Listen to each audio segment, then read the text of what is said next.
Her şeye göz yumdum, hep sustum, sabrettim. Bu hayat yolunda çok çileler çektim.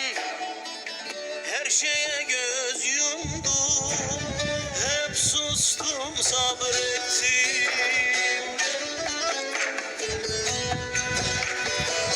Bu yorgun gözlerim neler gördü neler, beni çok yıprattı yediğim darbeler. Çok yoksulluk çektim, çok aç kaldım ama namert sofrasında ben oturmadım asla. Çok yoksulluk çektim, çok aç kaldım ama namert sofrasında ben oturmadım asla. Bitmiyor ihanetler, kalleşlikler bitmiyor. Bitmiyor isyanlarım, kahpelikler bitmiyor. Çok çileler çektim, çok aç kaldım ama namert sofrasında oturmadım asla.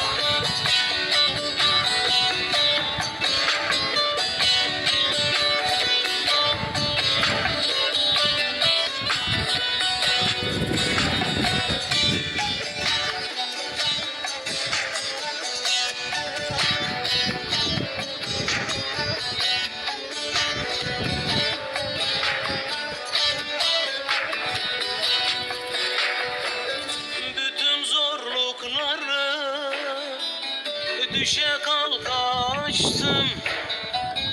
Daima anlamak, başım dik dolaştım.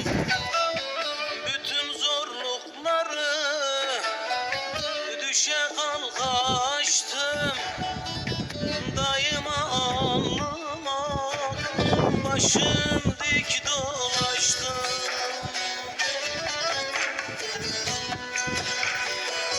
Bu yorgun gözlerim neler gördü neler, beni çok yıprattı yediğim darbeler.